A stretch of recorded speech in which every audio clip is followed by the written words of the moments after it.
Dicen que hay dos lados en cada historia. Considere ambos antes de formarse una opinión. Es más fácil decirlo que hacerlo. Mire el conflicto en Ucrania. Un lado domina la narrativa global, el otro lado ha sido proclamado villano. Me refiero a la OTAN y Rusia. Pero, ¿qué llevó al mundo al punto de esta invasión? Los líderes de Moscú dicen que son la parte agraviada, que son las víctimas de la marcha de la OTAN hacia el este y que solo actúan en defensa propia. Este es el porqué. Durante los últimos 25 años, la OTAN se ha ido acercando cada vez más a la frontera rusa. Los antiguos estados soviéticos se han convertido en miembros de la OTAN. Esta alianza militar ha absorbido técnicamente todo el cinturón de seguridad de Moscú. Rusia ve esta expansión como una provocación. Daña sus intereses de seguridad y no terminará bien para ambas partes, dijeron. Las advertencias fueron claras. La OTAN los ignoró. Llámelo miopía o arrogancia. Restaron importancia a las preocupaciones de Moscú y continuaron con nuevas rondas de expansión hasta que las cosas explotaron en Ucrania. ¿Empujó la OTAN a Ucrania a esta guerra? La OTAN no puede escapar de la culpa por lo que está sucediendo en Ucrania. En 1989 se derrumbó el muro de Berlín. En 1991, la Unión Soviética se desintegró y el telón de acero quedó completamente demolido. El orden regional de Europa dependía de una cuestión. ¿Debería Alemania alinearse con Estados Unidos y la OTAN o debería unirse a los rusos a través del Pacto de Varsovia? El gobierno estadounidense de George H.W. Bush hizo una oferta al presidente ruso Mikhail Gorbachev. Sugirió que si Alemania se convirtiera en miembro de la OTAN dejaría de expandirse ni un centímetro hacia el este. No hay nuevos miembros. Hoy Estados Unidos dice que no hizo tal promesa, que nunca se llegó a tal acuerdo, pero cientos de memorandos, actas de reuniones y transcripciones de archivos estadounidenses indican lo contrario. Sin embargo, Moscú aceptó la oferta. Demolió el Pacto de Varsovia con la esperanza de que Occidente hiciera lo mismo y que la OTAN también se disolviera. Pero eso nunca sucedió. La OTAN se negó a apoderarse de las operaciones. Y para colmo de males, mantuvieron abierta la puerta a la membresía.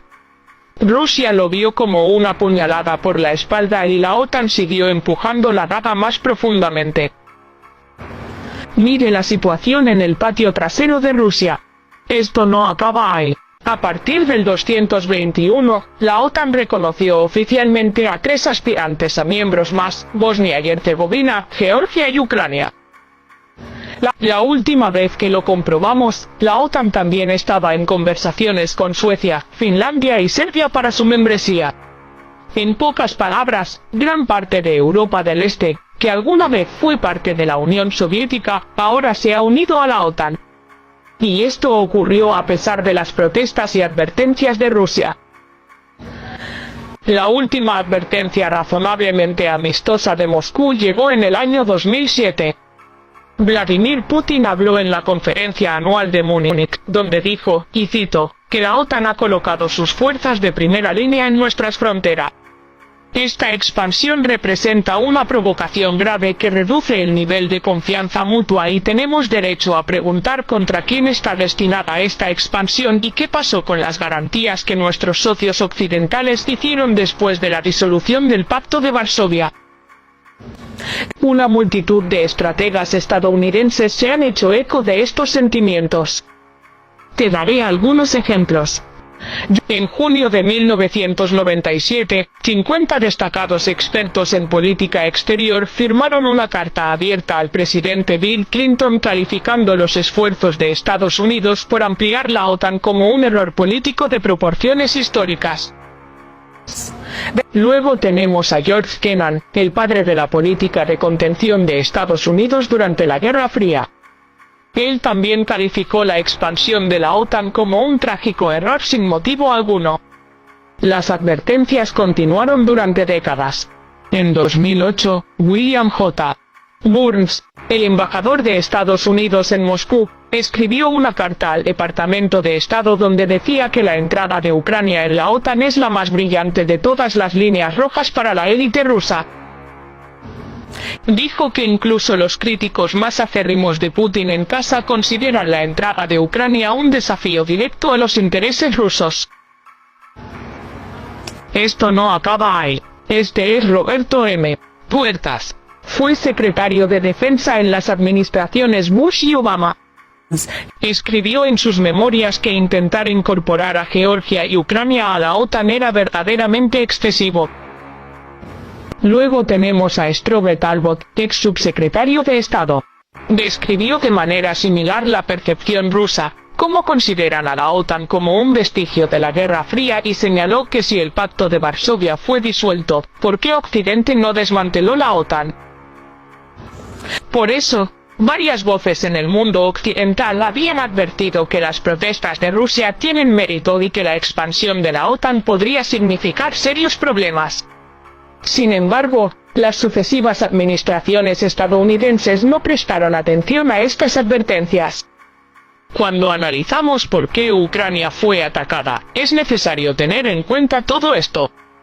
Respecto de todo esto que estamos poniendo y que efectivamente estas declaraciones políticas luego van donde van. Sirven para que la gente se enfade mucho y para que nos enconemos todos y para que todos estemos cada vez más enfadados y para que unos y otros hagan unas declaraciones que acaben en, puede ser, determinadas batallas que no sé si queremos librar, pero es verdad que sirven para poco judicialmente. Aunque también le diré, la resolución de la Corte Penal Internacional contra Vladimir Putin tampoco es que esté sirviendo de muchísimo. Pero bueno, por lo menos es verdad que es más efectiva que una declaración política. Eso es cierto. Les decía, hablábamos de grano al principio. Bulgaria se ha desmarcado, ha aprobado el Parlamento búlgaro no llega ni a, fíjate, no llega ni a la mitad, ni a 125 votos de los 250. Pero bueno, el caso es que con 120 votos a favor, algunos ausentes, algunas abstenciones, algo menos de la mitad del Parlamento búlgaro dice que apoyará por solidaridad no prorrogar el veto al grano en Ucrania. Así que, bueno, pues una cosa menos, Volodymyr Zelensky también agradeciendo esto al pueblo ucraniano. Y si me permiten un asunto por el que les traslado pregunta, porque también es inquietante. Rumanía ha vuelto a convocar al embajador ruso porque ha vuelto a encontrar un dron en su territorio.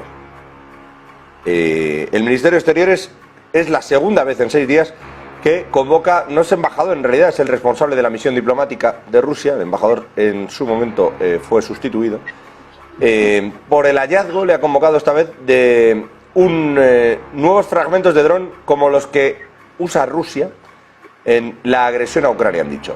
En concreto dicen que ante la identificación de nuevos fragmentos de un dron similar a los utilizados por el ejército ruso esparcidos por una superficie de varias decenas de metros, el Ministerio reitera su firme protesta contra la violación del espacio aéreo de Rumanía. Se está hablando poco de esto. Cuidado con que al final, en vez de salpicar, caer un dron, etcétera, el problema y la guerra que están teniendo en el propio Mar Negro acabe yendo más allá. ¿Esto lo veis como una posibilidad real ahora que se está de pronto otra vez dejando de hablar de la paz en la región? Bueno, vamos a ver. Sí, yo creo que esto es una de esas ocasiones en las que hay que recordar lo peligroso del contexto en el que estamos, ¿no? Porque, claro, Ucrania es un país que no pertenece a la OTAN, pero en el que están combatiendo cientos de miles de soldados de un bando y de otro, con equipos militares de la OTAN directa y constantemente implicados en esta guerra. Y claro, el estallido puede surgir en cualquier momento. Claro, algo como el hecho de que no sabemos exactamente todavía qué es lo que ha pasado en Rumanía, pero cosas de este tipo pueden suceder en cualquier momento, como aquel proyectil que se dijo en un momento que sea un proyectil ruso que apareció en Polonia, que si luego era ucraniano, pero puede haber muchas cosas de estas que pasen de forma voluntaria o por error. Porque con miles de proyectiles lanzándose constantemente, los que pueden suceder errores por cualquiera de los dos lados es algo evidente, ¿no? Bueno, pero ¿esto qué quiere decir? Es un contexto tremendamente peligroso porque evidentemente nadie va a intentar llevarlo más, nadie va a intentar, presumiblemente en unas circunstancias normales, que algún suceso de ese tipo se adopte como pretexto para meter a la OTAN en una dinámica nueva basándose en el artículo 5, es un país de la OTAN que ha sido atacado, etcétera, ¿no? Pero no hay que olvidar que puede ser un pretexto que en el caso de que no sabemos cuándo o cómo alguien en alguno de los dos bandos, en este caso sería el bando de la OTAN, decida que acepta y que a alguien le interesa apostar por una guerra más amplia, por una guerra continental, pues que uno de estos hechos lo utilice como pretexto. Pero claro, de eso seguramente no nos vamos a enterar hasta que suceda. En principio, todo va a indicar que no estamos todavía en ese contexto y que, por lo tanto, este tipo de sucesos no van a dar más de sí. Pero ojo, porque efectivamente en un momento determinado pueden ser el pretexto, la chispa que desencadene algo más. Que si quisieran, igual que ocurriera en su momento con el asunto de Polonia y aquel misil que al final no fue ruso, sino que fue un antiaéreo ucraniano que se desvió, etcétera, etcétera, si quisieran utilizar cualquiera de esto ya es una violación del espacio aéreo. Y la prueba la tienen allí. O sea, si quisieran usarlo, como dice Adrián, ya podrían decir, oye, a la guerra que están en el espacio de la OTAN y es un problema. De hecho, por menos que esto, incluso provocado, Estados Unidos se ha metido en guerras mundiales. Luis. Sí, pero bueno, aquí tampoco estamos hablando de un ataque, y estamos hablando de una violación del espacio aéreo en todo caso. Esto no es un ataque como puede ser en el caso que comentabais del misil que impactó, luego se resultó que no era ruso. No es lo mismo, pero basta con cambiar la narrativa, Luis. En vez de decir hemos descubierto un dron, dicen derribamos un dron y aquí están los restos. Sí, pero bueno, a ver, aquí también, hombre, muy cogido con alfileres, podemos aceptar pulpo como animal de compañía, ¿no? Claro, es que si nos ponemos así, todo puede ser posible, ¿no? Pero hay que tener también en cuenta que, bueno, pues un dron no tiene una capacidad de ataque, según lo que ha trascendido, por lo menos la información que yo tengo, es decir, es un dron espía. Eso no es se puede interpretar como que es una violación y todo esto, pero es que a mí me chirriaría mucho y me costaría mucho encajarlo y aceptarlo como que eso pudiera ser para un ataque. Otra cosa es que, como ya digo, lo de aquel proyectil, eso por supuesto que hubiera sido un supuesto dentro de los cuales podríamos enmarcar la activación del artículo 5 de la cláusula de defensa colectiva. Pero es que esto sería no cogérsela con papel de fumar, como se dice coloquialmente, sino más que eso. Y yo creo que estas violaciones, una cosa es que trasciendan y nosotros nos enteremos y otra cosa es que se produzcan. Estas violaciones se producen casi a diario y casi que es una tendencia, me atrevo a decir, natural, entre comillas, pero una cosa es que luego, pues por intereses mediáticos o incluso políticos, o en este caso defensivos, y esta teoría del juego de la guerra, bueno, pues interesa sacarlo a la luz pública o no, pero yo, apostaría lo que fuera a que se están produciendo tanto por un lado como por otro. Otra cosa es que no trasciendan.